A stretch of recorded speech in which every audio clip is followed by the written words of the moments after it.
Hi everyone, Jessica here from Paper Ink Stamp and welcome back to another card making video. So today we're going to be taking another look at the Shine Bright panel die set, and this is from Die Cutting Essentials issue 70. So the previous video we just created a regular card, made a bit of a stained glass window and used it as a regular die cut, but I wanted to show you how you could do something a little bit different with this die set. So I really wanted to make a stencil. So I cut the piece which has got that sort of brick border, and then of course our inside panel. At the minute, my one of my plates for the Gemini cracked as it went through the die cut machine, so I had to pull out one of my older ones, and it's really not a very good machine anymore, so it really didn't cut out that sort of stained glass window very well at all. You can see hardly any of it came out. I then decided maybe to try and make a stamp like I've done previously, but again it just tore completely through the foam. So I'm just going to make a regular card for today, because again, just to show you, a little bit more inspiration of what you can do. And then hopefully, maybe with whatever comes with the next issue, I've got another plate, can use my Gemini and actually create a stencil and show you how you can use it that way. So the card that I've taken, this is just an an A6 card, and I'm going to be using it landscape just because it'll fit in a little bit nicer, and again, just wanted to make something a little bit different. So what I'm going to do is create a background, so that would be really nice to have a sort of brick effect background, and we are going to be using this brick effect stencil as well, so I thought it'd work quite nice. So I've taken that larger outside archway die, and I've just cut it from some basic white cardstock. This is going to be a little bit of a mask, so we can stamp our background and still have that space which is going to be behind the stained glass window just empty. So this is a stamp relatively new from Hunkydory, from their For the Love of Stamping range. I'll pop a link to it down below. And I'm going to be inking this up with just the Prism watercolor ink pads, and it's going to be in the roasted coffee colour, just so it all kind of blends in nicely as it is, to make it look like it's a wall, and we've got then that brick effect around it, and then we're going to do a little bit of watercolouring just to colour in our sort of stained glass window. So you can see I've pulled out my stamping platform just to make this a little bit easier. I did have to stamp this quite a few times because the mask that I created for our archway is quite thick. So obviously I want to get to the bit sort of behind the mask that we created, and so it just took a little bit longer to try and sort of do that. The one thing I would say here, where I now need to stamp the other side, because the archway overlaps sort of the top and the bottom a little bit, I ended up putting it in the middle of the stamping platform, but really just for security, I could have rotated my stamping platform, and then I would have been able to butt up the edge that I've already stamped with the sort of edge of the stamping platform, but it still worked just the same. And I think this is a really lovely background stamp to have in your stash, because I think you'll be able to use it for so many different things. It's just a really great all-around sort of background stamp to use. So now we've got that all finished, we're gonna then take off this mask. So you see we've got this really lovely area, and it reminds me of Harry Potter a little bit. So if anyone wants to make any Harry Potter cards, I think platform 9 3/4, things like that, I think this background stamp would be perfect. So now we're going to use the stencil that we've created. So I'm going to use that same roasted coffee colour again, just to make everything sort of blend in nicely. So the middle section of this stencil does come out. I didn't pick it apart at all because I didn't want to ink behind what will be our stained glass window.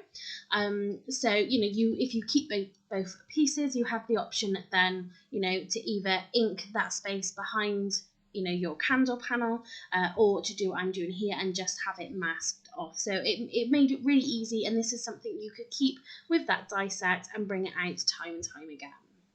So I've already die cut my panel from some black cardstock, so we're gonna stick this down in the middle, and because these 3 dies work perfectly together, they're spaced perfectly, by using all 3 of them, they just fit really, really nicely, sort of one inside the other. You will notice on the actual die cut itself, I have just snipped away the pieces that would be the background of this. So it literally is just the candles and the holly at the bottom. So I've just got those sort of blank sides, again, just to show you a little bit of snippability. you know, you could take this out of the frame altogether. So maybe, you know, if we do look at this die set again, maybe that's something that we could do. But for now, I've just taken that section out again, just to show you that you can snip into it really easily. So I'm going to be using the brush markers. I did show you this in a previous video. I've taken them all out of the packaging. I just showed you a couple of the packets. And I've just put this into just an easier storage solution so I can really see all of the colours. I've kind of tried to organise this to keep all of those colours together. But these are the Prism watercolour brush markers. So these are really great for watercolouring. So I've just got an acrylic block off to the side of me. Just scribble some of the ink onto it. I have put a piece of white cardstock just behind it so I can really see you know, the colour and see where the colour is on the acrylic block. So obviously you won't really be able to see anything behind that green. And all I'm doing is starting with the candles, and I'm just doing this section sort of around the candles. So I've put a bit of orange and yellow down, and so I'm just kind of mixing those two colours together just for around the candle, and then I'm going to do just more of the yellow just sort of further out, so it gives a little bit of glow to the image. So I've only used these pens a handful of times, but I am really starting to love them. So I do have just a really basic palette of watercolours, which I have brought out in previous videos. But the range of colours, especially if you do get the whole set of these brush markers, I mean, the individual sets, I think they have a really great colour scheme within there. So, you know, if you really love doing sort of pastel works of art, or, you know, colouring in images, things like that, you know, they've got a really great pack for that. If you like darker, richer colours, they've got a pack for that as well. But by having the whole set, there is just such a fantastic range of colours. And really, it's just sort of trying to utilise them a little bit more. So I am trying to sort of incorporate these a little bit more into my videos, not just using my tri-blend alcohol markers. So you can see I've done the candles really super easy. So to do this, all I'm using literally is just a paintbrush. I've got a pot of water just to the side of me. I'm not being kind of particularly careful or doing anything special here, and that's kind of what I really love about watercolouring. Sometimes I think when you use like alcohol markers, not that you have to be precise in terms of where your, you know, light source is coming from with your highlights and your shadows and things like that, but you know, you want to sort of stay in the lines because, you know, you are using sort of alcohol markers, and I don't think you sort of have as much freedom to kind of come out the lines a little bit, be a little bit messier, a little bit more artistic. So that's what I really love at the moment about using watercolour watercolour pencils, pens, whatever it might be. It just sort of gives you a little bit more freedom. You don't have to be too sort of strict with it. So it didn't take too long really to get through this, again, because I'm not doing anything too sort of difficult here. I'm not doing any sort of additional colours on top to try and get any shadows or anything like that. Just really sort of basic, because I think the image is quite nice, and I think if you had, you know, a stained glass window, would you necessarily have you know, those shadows and things like that? For me, I think is a little bit more sort of one-dimensional. But you can see I've coloured in the candles. I've just used a really light grey on the background of this. You can't really tell that I've done it, but it just makes it a little less sort of stark white. So I've left that to one side for the moment just to dry. I don't want to use a heat tool on it or anything like that. So we're going to just do our sentiment in the meantime. So I've taken, I think this was issue 209 of Simply Cards and Papercraft. This was their big kit they did. So it had the dies, the stamps, and the embossing folder, along with the papers as well. So we're just going to pick a sentiment, because obviously this die cutting one doesn't have a sentiment, and we're going to do a little bit of heat embossing just to add something a little bit more jazzy to our card, and just to make it a little bit more interesting. So we've got "We Wish You a Merry Christmas" onto some black cardstock. We're going to emboss this with some gold embossing powder. So you've seen that I used my anti-static powder tool first. This just stops the embossing powder sticking anywhere where I don't want it to. You always have to be a little bit more careful with black cardstock, because obviously a lot of it does show, you know, it will show up, white, gold, silver. It really does show up against that black. If you do heat embossing, just obviously some little tips. Again, I would invest in an anti-static powder tool. I do think they are worth the money. They're not even really that expensive, but it does make such a big difference. Before I bought one, I just completely gave up on heat embossing.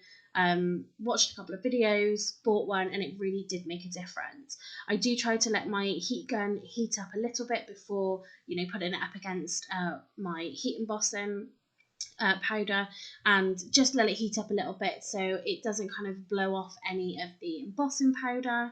And you know, if you do get any sort of specks or anything on your cardstock, just use a small paintbrush. You can knock those off. I don't tend to kind of, you know, flick it too much. I think I did here in this video, but I don't tend to do that usually. I do just try to be sort of a little bit more gentle with it, just because you don't want to end up knocking most of the embossing powder off and then having to sort of redo it to fill those sections back in. But yeah, just a few sort of tips there. But you can see we've done our sentiment, so we've done the gold heat embossing. I've just matte and layered that, cut it down, matte and layered it onto some gold glitter card, and it just really finishes this off really nicely. So there was a previous video, but I really can't remember which one it was, where I used this that I've got in my hand, and I wasn't really sure what it was, to be perfectly honest with you, and I was using it as glue, and I just thought, oh, it's not really working, it's kind of weird. But because it's not glue, as it turns out, it's actually like a glossy accent. I don't know why, I just picked it up the other day, so I've actually looked at it and I sort of read what it said, even though it says gloss in big letters on the front of it. Yeah, so not glue, not good to use as glue, it's just a glossy accent. So I've just decided to put some over the berries and just over the bits of the flame, just to sort of, again, add a little bit of interest onto this card. So yeah, read the packaging is something that I really need to remind myself. But so that is this card all finished. So it is obviously, like I said at the beginning, it's not really what I wanted to do. I wanted to show you just something different you could use, but maybe next time I'll get round to being able to create a stencil. But that is the finished card, and I hope it does give you just a little bit more inspiration of what you can do with this die set. And again, really just trying to create something a little bit different, make your stash go just a little bit further, so you don't kind of just use it once and then, you know, put it on the shelf or whatever. So I hope you've enjoyed this video. If you have and you like this card, please give this video a thumbs up and leave me a comment down below. If you haven't subscribed to my channel already, please do so don't miss out on any future videos. I just want to say a really big thank you to everybody who has been subscribing and liking and commenting on my videos. I do really appreciate it, and I am now so close to getting monetized. So really, any likes that you can you know, give me on the videos, any more videos that you can watch, it is massively appreciated, because I am really wanting to monetize this channel by the end of the year. That is my goal, and you guys are really making that happen for me. So just want to say a really big thank you, and I do really appreciate it. So yeah, hit that like button, leave me a comment down below, subscribe if you're not subscribed already, and I will see you in the next video. Thanks for watching, and happy crafting.